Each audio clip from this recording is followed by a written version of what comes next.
सीताराम चरित अति पावन।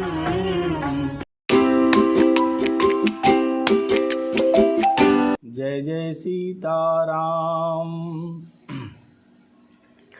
परसत पद पावन शोकन सावन, प्रगट भई तप पुंज सही।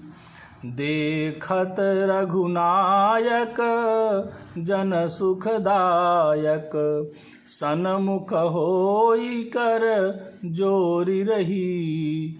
अति प्रेम अधीरा पुलक शरीरा, मुख नहीं आवई बचन कही।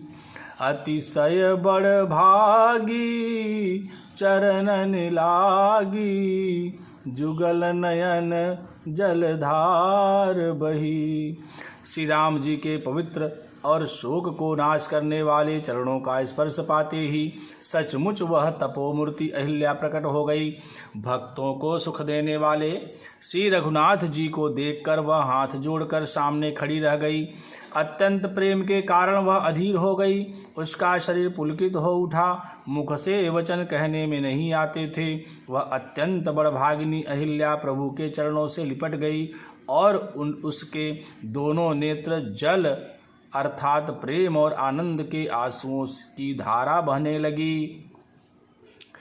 धीरज मान कीन्हा प्रभु कहूँ चीन्हा, रघुपति कृपा भगति पाई।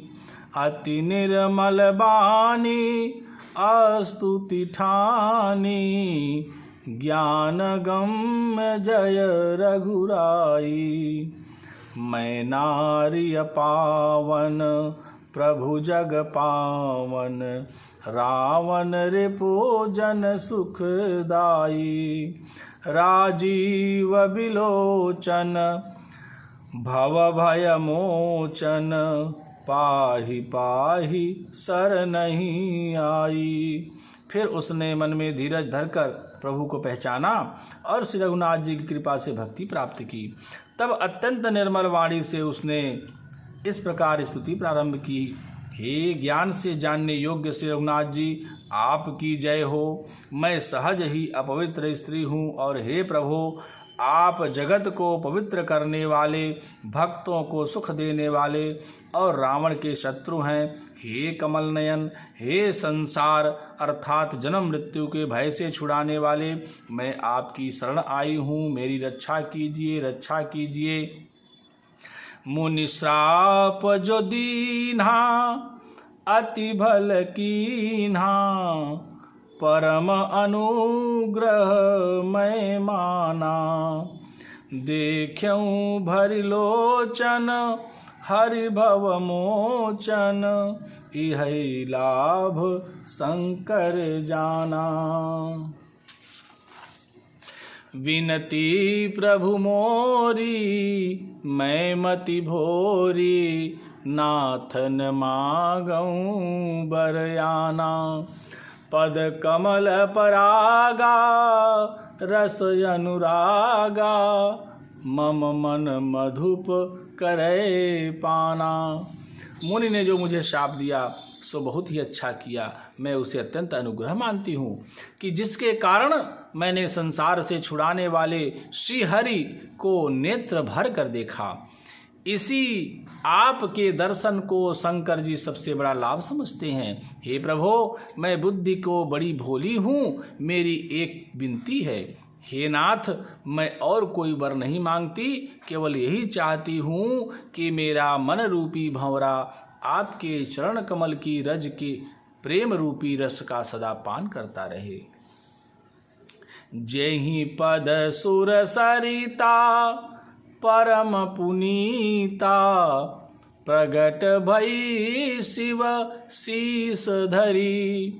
सोई पद पंकज जहि पूजत यज, मम सिर धरऊ कृपाल हरि। यही भांति सिधारी गौतम नारी, बार बार हरि चरण परी। जो अति मन भावा सो बरु पावा, गए पतिलोक आनंद भरी। जिन चरणों से परम पवित्र देव नदी गंगा जी प्रकट हुई, जिन्हें शिव जी ने सिर पर धारण किया और जिन चरण कमलों को ब्रह्मा जी पूजते हैं, कृपालु हरि आपने उन्हीं को मेरे सिर पर रखा। इस प्रकार स्तुति करती हुई बार बार भगवान के चरणों में गिरकर जो मन को बहुत ही अच्छा लगा, उस वर को पाकर गौतम की स्त्री अहिल्या आनंद में भरी हुई पतिलोक को चली गई। अस प्रभु दीन बंधु हरे, कारण रहित दयाल।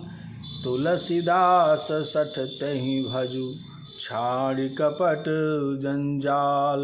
प्रभु श्री रामचंद्र जी ऐसे दीन बंधु और बिना ही कारण दया करने वाले हैं। तुलसीदास जी कहते हैं, हे सठ मन, तू कपट जंजाल छोड़कर उन्हीं का भजन कर। चले राम लक्ष्मण मुनि संगा, गए जहाँ जग पावनी गंगा। गाधि सुनू सब कथा सुनाई, जही प्रकार सुरसरी मही आई। श्री राम जी और लक्ष्मण जी मुनि के साथ चले। वे वहाँ गए जहाँ जगत को पवित्र करने वाली गंगा जी थी। महाराज गाधि के पुत्र विश्वामित्र जी ने वह सब कथा कह सुनाई, जिस प्रकार देव नदी गंगा जी पृथ्वी पर आई थी। तब प्रभु रे सेन समेत नहाए, विविध दान महि देवनि पाए। हरसि चले मुनि वृंद सहाया, बेगी विदेह नगर नियराया। तब प्रभु ने ऋषियों सहित गंगा जी में स्नान किया। ब्राह्मणों ने भांति भांति के दान पाए। फिर मुनि वृंद के साथ वे सब प्रसन्न होकर चले और शीघ्र ही जनकपुर के निकट पहुंच गए। पुर रम्यता राम जब देखी, हर्षे अनुज समेत बिसेखी। बापी कूप सरित सरनाना, सलिल सुधा सम मनि सोपाना। श्री राम जी ने जब जनकपुर की शोभा देखी, तब ये छोटे भाई लक्ष्मण सहित अत्यंत हर्षित हुए। वहाँ अनेकों बावलियाँ, कुएं, नदी और तालाब हैं, जिनमें अमृत के समान जल है और मड़ियों की सीढ़ियाँ बनी हुई हैं। गुंजत मंजू मत रस भृंगा, कूजत कल बहु बरन विहंगा। बरन बरन विकसे बन जाता, त्रिविध समीर सदा सुखदाता। मकरंद रस से मतवाले होकर भंवरे सुंदर गुंजार कर रहे हैं। रंग बिरंगे बहुत से पक्षी मधुर शब्द कर रहे हैं। रंग रंग के कमल खिले हैं। सदा सब ऋतुओं में सुख देने वाला शीतल मंद सुगंध पवन बह रहा है। सुमन बाटिका बाग बन, विपुल विहंग निवास। फूलत फलत सुपल्लवत, सोहत पुर चहुपास। पुष्प वाटिका, फुलबारी, बाग और वन, जिनमें बहुत से पक्षियों का निवास है, फूलते फलते और सुंदर पत्तों से लदे हुए नगर के चारों ओर सुशोभित हैं। बनई न बरनत नगर निकाई, जहाँ जाई मन तहीं लो भाई। चारु बजारु विचित्र अंबारी, मणिमय विधि जनु स्वकर संवारी। नगर की सुंदरता का वर्णन करते नहीं बनता। मन जहाँ जाता है वहीं लुभा जाता है। सुंदर बाजार है, मड़ियों से बने हुए विचित्र छज्जे हैं, मानो ब्रह्मा ने उन्हें अपने हाथों से बनाया है। धनिक बनिक बर धनद समाना, बैठे सकल वस्तु लय नाना। चौहट सुंदर गली सुहाई, संतत रहै सुगंध सिंचाई। कुबेर के समान श्रेष्ठ धनी व्यापारी सब प्रकार की अनेक वस्तुएं लेकर दुकानों में बैठे हैं। सुंदर चौराहे और सुहावनी गलियां सदा सुगंध से सींची रहती हैं। मंगलमय मंदिर सबके रे, चित्रित जनु रतिनाथ चितेरे। पुर नर नारी सुभग सुचि संता, धर्मशील ज्ञानी गुणवंता। सबके घर मंगलमय हैं और उन पर चित्र कड़े हुए हैं, जिन्हें मानो कामदेव रूपी चित्रकार ने अंकित किया है। नगर के सभी स्त्री पुरुष सुंदर, पवित्र, साधु स्वभाव वाले, धर्मात्मा, ज्ञानी और गुणवान हैं। अति अनूप जहाँ जनक निवासु, बीत कहीं विबुध बिलो के बिलासु। होत चकित चित कोट बिलो की, सकल भुवन शोभा जनुरो की। जहाँ जनक जी का अत्यंत अनुपम सुंदर निवास स्थान है, वहाँ के विलास ऐश्वर्य को देखकर देवता भी थकित हो जाते हैं, मनुष्यों की तो बात ही क्या। राजमहल के परकोटे को देखकर चित्त चकित हो जाता है। ऐसा मालूम होता है मानो उसने समस्त लोकों की शोभा घेर रखा है। धवल धाम मणिपुरट पट, सुघटित नाना भांति। सिय निवास सुंदर सदन, शोभा किमि कही जाति। उज्ज्वल महलों में अनेक प्रकार के सुंदर रीति से बने हुए मणिजटित सोने की जरी के पर्दे लगे हैं। सीता जी के रहने के सुंदर महल की शोभा का वर्णन किया ही कैसे जा सकता है। सुभग द्वार सब कुलिस कपाटा, भूपनीर नट मागध भाटा। बनी विशाल बाज गजशाला, हय गय रथ संकुल सब काला। राजमहल के सब दरवाजे फाटक सुंदर हैं, जिनमें वज्र के मजबूत अथवा हीरों के चमकते हुए किवाड़ लगे हैं। वहाँ मातहत राजाओं, नटों, मागधों और बाटों की भीड़ लगी रहती है।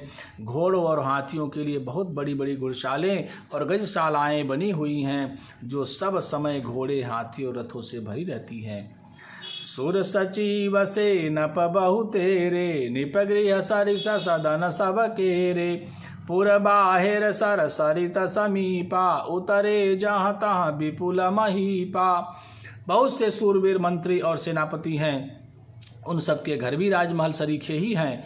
नगर के बाहर तालाब और नदी के निकट जहाँ तहाँ बहुत से राजलोग उतरे हुए हैं।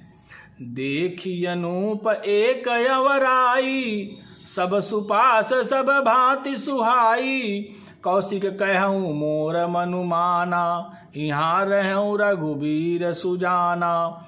वहीं आमों का एक अनुपम बाग देखकर जहाँ सब प्रकार के सुभीते थे और जो सब तरह से सुहावना था, विश्वामित्र जी ने कहा, हे सुजान रघुबीर, मेरा मन कहता है कि यहीं रहा जाए।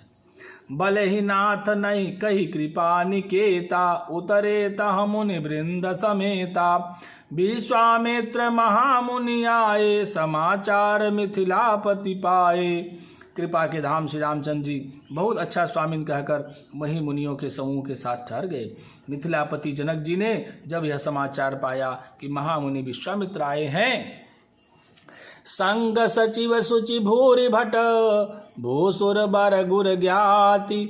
चले मिलन मुनि नायक ही, मुदित राव ही भांति। तब उन्होंने पवित्र हृदय के ईमानदार स्वामी भक्त मंत्री, बहुत से योद्धा, श्रेष्ठ ब्राह्मण, गुरु सदानंद जी और अपनी जाति के श्रेष्ठ लोगों को साथ लिया और इस प्रकार प्रसन्नता के साथ राजा मुनियों के स्वामी विश्वामित्र जी से मिलने चले।